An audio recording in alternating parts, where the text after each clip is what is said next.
तमाम हज़रात सूरह फातिहा और दुरूद पाक पढ़ लीजिए। औज़ु बिल्लाहि मिनश शैतानिर रजीम, बिस्मिल्लाहिर रहमानिर रहीम, अल्हम्दुलिल्लाहि रब्बिल आलमीन, अर्रहमानिर रहीम, मालिकि यौमिद्दीन, इय्याका नअबुदु व इय्याका नस्तईन, इय्याका नअबुदु व इय्याका नस्तईन, इय्याका नअबुदु व इय्याका नस्तईन, इहदिनस सिरातल मुस्तकीम, सिरातल लज़ीना अनअमता अलैहिम गैरिल मग़दूबि अलैहिम वलद्दाल्लीन, आमीन। अल्लाहुम्मा सल्लि अला मुहम्मद व अला आलि मुहम्मद कमा सल्लैता अला इब्राहीम व अला आलि इब्राहीम इन्नका हमीदुम मजीद। अल्लाहुम्मा बारिक अला मुहम्मद व अला आलि मुहम्मद कमा बारकता अला इब्राहीम व अला आलि इब्राहीम इन्नका हमीदुम। मोमिन जो होता है, अगर किसी को बहुत ज़ौम है अपने ऊपर कि मैं अल्लाह वाला हूं, मैं बड़ा मुत्तकी हूं, बड़ा परहेजगार हूं, और उसकी जुबान से झूठ निकलता है, किसी को बहुत अपने ऊपर फख्र है कि अच्छा मैं तो बड़ा दयानतदार नजर आता हूं, और वो लोगों को धोखा देता है, बेईमानी करता है, सामने कुछ और है, पीठ के पीछे कुछ और है, तो प्यारे नबी अलैहिस्सलातु वस्सलाम ने फरमाया कि कुछ भी हो सकते हैं और बहुत सारे गुनाह हैं जो हो जाते हैं, तौबा हो जाती है, अल्लाह माफ कर देते हैं, लेकिन मुसलमान भी हो, झूठ बोलता हो, मुसलमान भी हो, धोखा देता हो, ये बातें इकट्ठी हो ही नहीं सकती। आपने एक मुहावरा सुना होगा हमारे देश में, अगर कभी आपसे कोई गलती हो जाए, कोई पंचायत लग जाए आपकी और दूसरे लोगों की, और अगर कोई हमारा भाई, कोई हमारा बेटा, कोई हमारा बच्चा, कोई हमारा रिश्तेदार झूठ बोलता है पंचायत में, जिसमें गैर मुस्लिम दोस्त भाई भी बैठे हों, जब कोई दाढ़ी वाला, कोई ईमान वाला, कोई अपने आप को मुसलमान कहने वाला, कोई अपने को पठान, कुरैशी, मीर डार कहने वाला, जब कोई झूठ बोलता है तो सामने से वो गैर मुस्लिम क्या कहता है, ओ यार तुझे शर्म नहीं आती, तू मुसलमान हो के झूठ बोलता है। ये बात तो गैरों को भी पता है कि मुसलमान सब कुछ कर सकता है, लेकिन झूठ नहीं बोल सकता, धोखा नहीं दे सकता, बेईमानी नहीं कर सकता। अपनी छाती पे हाथ रख के इस बात का फैसला खुद कर लीजिए कि ईमान के तराजू में हम कहां खड़े हैं, क्या हम वाकई मुसलमान हैं या रसूलुल्लाह के हुक्म के मुताबिक हम अपने ईमान की उस कैटेगरी से नीचे गिर गए जो रसूलुल्लाह ने अता की है। खुद तय कर लीजिए कि हम कहां पर खड़े। पूरी दुनिया में उस वक्त खलबली मची हुई थी कि ऐसे नबी आ गए जो अब तो लोगों में बराबरी की बात करते हैं, जो बेटी को इज्जत देने की बात करते हैं, जो एक खुदा की तरफ बुलाते हैं। तो उस बादशाह ने हज़रत अबू सुफियान जो कारोबार के लिए वहां गए थे, उनको बुलवाया कि वो मक्के के जो सरदार आए हुए हैं बुलाओ। जब बुलाया तो उसने पूछा कि मक्के से आए हो? जी हाँ मक्के से आए हो। कहता उनको जानते हो जिनका नाम मोहम्मद है? तो ये सल्लल्लाहु अलैहि वसल्लम। तो उन्होंने कहा हाँ जी हमारे तो रिश्तेदार हैं। तो अच्छा तुम्हारे रिश्तेदार भी हैं? कि हाँ जी मेरे रिश्तेदार भी हैं, मैं तो अच्छी तरह जानता हूं और उनका मुखालिफ भी हूं। सुनो, आज से 1500 साल पहले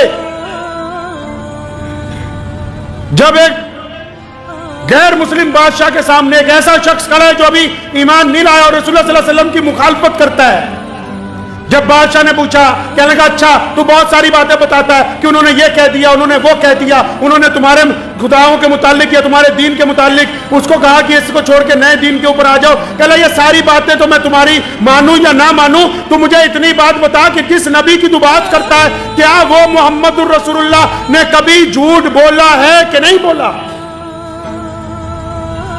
सुनो मुसलमानों, हजरत अबू सुफियान रज़ी अल्लाह तआला अन्हु का ईमान कबूल करने से पहले का फिक्रा फरमाते कि मैंने अपने दिल को पूछा, अपने आप को पूछा कि अबू सुफियान प्यारे मोहम्मद सल्लल्लाहु अलैहि वसल्लम ने तो कभी झूठ बोला ही नहीं। अगर मैं कसदन झूठ भी इस बादशाह को कह दूं कि मैं उनका मुखालिफ हूं, कि नौज़ुबिल्लाह उन्होंने झूठ बोला, तो दुनिया मेरे पे एतबार नहीं करेगी, मक्के के लोग एतबार करेंगे नहीं, गर्चे वो रसूलुल्लाह के दुश्मन हो, लेकिन अकेला अकेला इस बात का शाहिद है, इस बात का गवाह है कि 40 साल जिंदगी में प्यारे नबी सल्लल्लाहु अलैहि वसल्लम ने कभी किसी के साथ कोई झूठ नहीं बोला, किसी को कभी धोखा नहीं दिया, किसी के साथ कभी कोई बेईमानी नहीं की।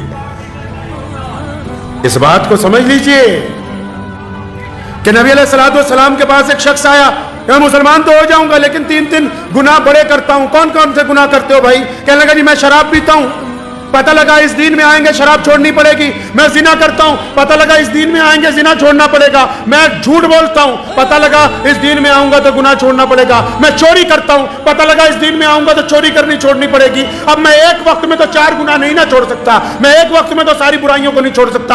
आप बताएं किस बुराई को छोड़ दूं? तो देखें नबी अलैहिस्सलाम का कीमियाई इलाज। नबी अलैहिस्सलाम हकीम है, पूरी कायनात के नबी अलैहिस्सलाम ने तमाम गुनाहों का जिक्र बाद में किया, फरमाया आज आप वादा कर ले कि आज के बाद तू कभी झूठ नहीं बोलेगा। वादा करो कि झूठ नहीं बोलोगे।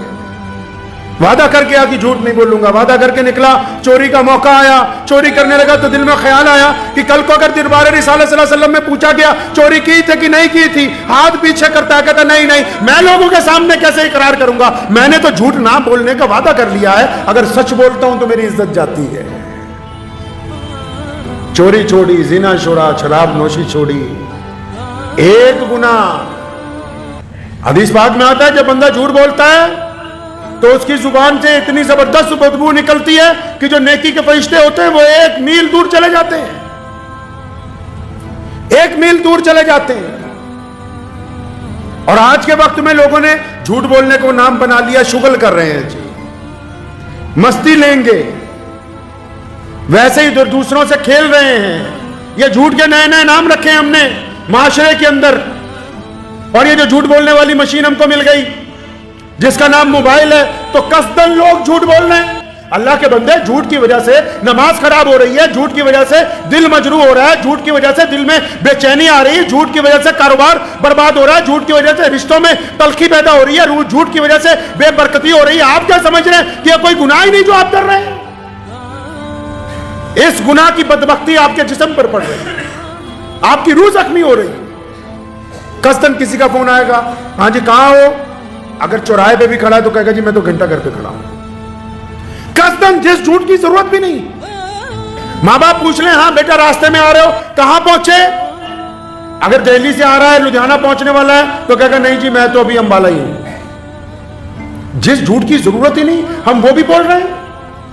औरतें मर्दों से झूठ बोल रही हैं, अपने मर्द अपनी बीवियों से झूठ बोल रहे हैं, औलाद अपने मां बाप से झूठ बोल रही है, कारोबारी कसमें ले लेके झूठ बोल रहे हैं कि खुदा की कसम ये तो तुम्हें ही सस्ता दे रहे हैं, वरना ये तो इतने का है ही नहीं।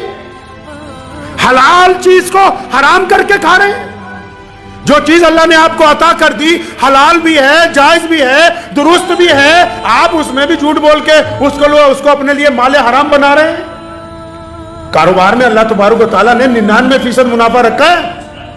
रोजी के 100 हिस्से किए गए और 99 रोजियां किसको दी? जो लोग कारोबार करते हैं। 1% दी नौकरी वालों को, 1% दी जो दूसरों की मुलाजमत करते हैं। और जिनको 99% अल्लाह ने बरकतें दी हो, जब बरकत उनके पास पहुंच जाए, माल उनका, मेहनत उनकी, काम उनका, फिर भी गाहक को देते हुए खुदा का नाम लेकर झूठ बोलते हैं, तो इसके हलाल को हराम में तब्दील करते हैं। इनसे बड़ा बेवकूफ और कौन हो सकता है भाई? कसम खाने की क्या जरूरत है? आपकी चीज है, आपकी मर्जी है, आप बेचे ना बेचे, आपके ऊपर किसी ने जोर जबरदस्ती तो नहीं की। आप दूसरे को लुभाने के लिए झूठ बोल रहे हैं। आप यारों दोस्तों को झूठ बोल के आकर्षित करना चाहते हैं अपनी तरफ। लोगों को झूठ बोल के मजेदार बातें करते हैं कि शायद ये हमारे हामी और नासिर हो जाएंगे। अल्लाह के बंदे, जब जान निकलती है, ये जितने रिश्तेदार हैं, ये जिस औलाद के लिए तू ठकियां मारता फिरता है, ये जिन यारों के साथ बैठ के 2-2 बजे तक रात को महफिलें करता है, इधर जान निकलती है, ये भी नहीं पूछते कि अब्दुल रहमान का जनाजा कब उठेगा। ये पूछते हैं मैयत कितने बजे उठानी है, हमें मिस कॉल मार देना, हम भी पहुंच जाएंगे ताकि जल्दी फारिग हो जाए।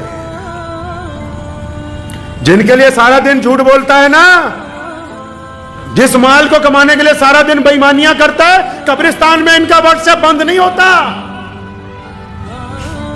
वहां जाके भी इनको ये पड़ी होती है कि पहले जल्दी वापस कैसे पहुंच जाए। किस खाम ख्याली में पड़ गया, एक ऐसे गुनाह का मुर्तकिब हो रहा है बंदा। मां पूछती है कि क्या बेटा कमाया? झूठ बोलता है कि अगर पूरी बात बता दूंगा तो शायद बीच में से पैसे ना मांग ले। बीवी पूछती है, उससे हेरा फेरी करता है, यारों के साथ हाथ बचा बचा के बेईमानियां करता है, ठगियां मारता है। अच्छा फिर समझता है मैं तो बड़ा कामयाब हो गया हूं। अल्लाह के बंदे, कौन कामयाब हो गया? कामयाब तो सिर्फ वो हो सकता था जिसको मौत आ ही नहीं सकती। पंजाबी का एक बहुत शेर है ना, बहुत मशहूर, कि दुश्मन मरे तो खुशी ना करिए, दुश्मन मरे ते खुशी ना करिए, सजना भी मर जाना। कहता तू तो ऐसी बात पे खुश हो रहा है जो तेरे साथ होने वाली ही नहीं। जैसे ये जिस बात पर तू खुश हो रहा है, ये तेरे साथ भी ये वाकया पेश आने वाला है, यह हादसा तुम्हारे घर में भी होने वाला है कि तुम तो खुश हो रहे हो कि अच्छा मेरा दुश्मन मर गया, उसका जनाजा उठ गया। अरे ये कोई जनाजा ऐसी चीज है जो सिर्फ दूसरों के घर में उठता है कि तुम्हारे घर से कभी कोई जनाजा ही नहीं उठा है। 24 घंटे फिर बंदा इस हद तक पीछे आ गए हैं, माशरे में जितने लोग हैं चाहे वो किसी भी मजहब से ताल्लुक रखते हो, हम इस हद तक नीचे आ गए कि अपने आप से ही झूठ बोलते हैं, झूठी तसल्लियां देते हैं अपने आप को। किसी के साथ बेईमानी करके, किसी के साथ ठगी करके अपने दिल को तसल्ली कर देता है कि नहीं नहीं उसको पता नहीं लगेगा, उसके ज़हन में ये बात नहीं आएगी जो रगड़ा तूने लगा दिया है। अगर उसको पता ना भी लगे तो जिसने हिसाब लेना है उसके रजिस्टर में तो बात चल रही है। जिस रब को पता लगना चाहिए उसको तो पता लग रहा है, जहां पता लगने की बात है उनको तो सब पता है। और झूठ और धोखा कैसी देखो कमाल की चीज है। आप किसी के साथ नेकी कीजिए, किसी के साथ नेकी कीजिए, आप नेकी की एक सिफ्त है, जब बंदा किसी के साथ नेकी करता है नेकी चलने लग पड़ती है, उसको पैर लग जाते हैं। मिसाल देके समझा रहा हूं, आप कहीं कोई पूछने आ रहे हैं सच्ची मुच्ची नेकी के पैर कहां हैं। अगर जब कोई बंदा किसी के साथ नेकी करता है तो नेकी चलने लग पड़ती है, नेकी चलती चलती वापस उस तक आती है, इजाफे के साथ उसकी औलाद तक पहुंचती है, इजाफे के साथ उसके घर तक पहुंचती है, इजाफे के साथ। अल्लाह ने आपको इज्जत दी है, आप इज्जत बांटिए, वापस आपके दरवाजे पर ज्यादा बढ़ के आएगी। अल्लाह ने आपको पैसे दिए, आप पैसे बांटिए, ये वापस 4 गुना 10 गुना होकर कुरान ने कहा है ये आप तक वापस आएंगे। आप किसी बीमार की मदद करते हैं, आप उसको दवाई दिलवाइए, जो बीमारियां आपके पास हैं वो वापस जाने के लिए मजबूर हो जाएंगी। आप किसी की मजलूम की मदद करते हैं, जालिम आप पर कभी हावी नहीं हो सकता। इसी तरह जब आप किसी को धोखा करते हैं तो वो फिर चलता नहीं दौड़ने लगता है, और वो धोखा दौड़ता दौड़ता वापस आप तक पहुंचता है, और ऐसी जगह आपको आके टकराता है जहां आपको सहारों की उम्मीद होती है, वहां आपको धोखा मिलता है। आपने क्या समझा कि हम किसी को झूठ बोलेंगे, धोखा देंगे, हमारा मामला हल हो गया? नहीं। सफेद लिबास पहन लेना नेकी की अलामत नहीं है, जाहिर और बातिन का एक हो जाना नेकी की अलामत है। अगर कोई आदमी नशा बेच रहा है तो जो दीन बेच रहे हैं वो भी उतने ही बड़े गुनहगार हैं। अगर कोई आदमी तवाइफ के दरवाजे पर जा रहा है तो जो लोग मजहब को तवाइफों की तरह इस्तेमाल करते हैं वो भी उतने ही बड़े गुनहगार हैं। ये किसने कह दिया कि गुनहगार सिर्फ वही हैं जो ईमान वाले नहीं हो सकते, या गुनहगार बस वही हैं जिनकी हालत बिगड़ी हुई है? अच्छे अच्छे लबो लहजे वाले, अच्छे अच्छी शक्लों सूरतों वाले अल्लाह के नजदीक इसलिए गुनहगार हैं क्योंकि वो अल्लाह और उसके रसूल को और मुसलमानों को, दीन को, दुनिया वालों को, दूसरे मजहब के लोगों वालों को धोखा दे के अपना काम सीधा करने के चक्कर में लगे हुए हैं। वो अल्लाह के धोखे से बच नहीं सकते। ऐसे लोगों को अल्लाह ने कुरान पाक ने कहा कि अच्छा चाले चलते हो, और चाले चलते हो तुम क्या समझते हो कि तुम्हारी चाल कामयाब है? तुम बेवकूफ बनाते हो लोगों को, तुम दूसरों की बहन बेटियों पर गंदी निगाहें डालते हो, तुम मीडिया में बैठकर किसी कौम को बदनाम करना चाहते हो, तुम मजलूम जो लोग जंग में मारे जा रहे हैं उनको आतंकवादी बताते हो, और मारने वालों को तुम अच्छा बताते हो। अल्लाह ने कुरान में कहा अच्छा चालें चलते हो ना, चलो फिर कितनी चालें तुम्हें चलनी आती हैं। अल्लाह फरमाते हैं जिस दिन हमारी चाल चलेगी तुम्हारी सारी की चालें धरी की धरी रह जाएगी।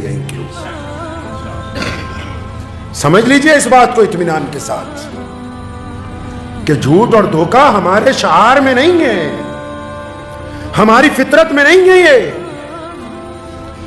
हमारे मिजाज में रसूलुल्लाह सल्लल्लाहु अलैहि वसल्लम ने ईमानदारी रखी है, बहादुरी रखी है, दयानतदारी रखी है, शराफत रखी है, जुर्रत रखी है, हिम्मत रखी है, बेईमानी नहीं रखी। इस बात को ज़हन नशीन कर लें कि ये जो 2 गुनाह हैं ये मामूली नहीं है। आप समझते मामूली गुनाह है, नहीं भाई, ये दोनों तो बड़े सख्त गुनाह हैं। इन दो गुनाहों की वजह से बड़ी पकड़ हो सकती है, इन दो गुनाहों की वजह से नमाज जाया हो सकती है, इन दो गुनाहों की वजह से तिलावत की हुई जाया हो सकती है, इन दो गुनाहों की वजह से सदका दिया हुआ बेकार हो सकता है, इन दो गुनाहों की वजह से दयानतदारी खत्म हो सकती। कौन से? एक झूठ बोलना, एक दूसरे को धोखा देना। करीम रसूल कहिए सल्लल्लाहु अलैहि वसल्लम का इस फरमान को अपने दिल की तख्ती पर लिख लो कि जो ईमान वाला है वो झूठ नहीं बोल सकता, और जो ईमान वाला है वो किसी को धोखा नहीं दे सकता। किसी को धोखे में पता कौन कौन लोग आ जाते हैं? अब आप समझते हो कई जो कम पढ़े लिखे सारा दिन मसले फतवे करते रहते हैं कि अच्छा जी किसी मुसलमान को धोखा नहीं देना। मुसलमान नहीं, सिर्फ मुसलमान नहीं, अगर कोई मुसलमान अपने किसी हिंदू भाई को कारोबार में धोखा दे दे तब भी वो अल्लाह का मुजरिम है। अगर कोई मुसलमान अपने सिख भाई को व्यापार में धोखा दे दे तब भी वो अल्लाह का मुजरिम है। अगर कोई मुसलमान अपने किसी दलित भाई को धोखा दे दे तब भी वो अल्लाह का मुजरिम है। अगर कोई मुसलमान किसी जैनी को, किसी बोधी को, अपने किसी हमवतन को, अपने किसी पड़ोसी को, अपने किसी दोस्त को, अपने किसी नमाजी पड़ोसी को, अपने सामने वाले रहने वाले को, अपने साथ वाले दुकानदार को अगर ये धोखा देता है, झूठ बोलता है, तो दिल में से खाम ख्याली निकाल दे कि मैंने किसी गैर को धोखा दिया है। गैर ये अपने वो इबादत के लिहाज से हो सकते हैं, मामलात के लिहाज से अगर आप किसी को धोखा देंगे तो अल्लाह की पकड़ आप पर आकर रहेगी, अल्लाह की पकड़ आकर रहेगी। इसलिए इस बात को ज़हन नशीन कर लें इंशाअल्लाह ताला कि इसको अपने मिजाज में लाना है। लाएंगे इंशाअल्लाह, मिजाज में लाना है। दूसरों को बताने से पहले खुद ऐसा करना है।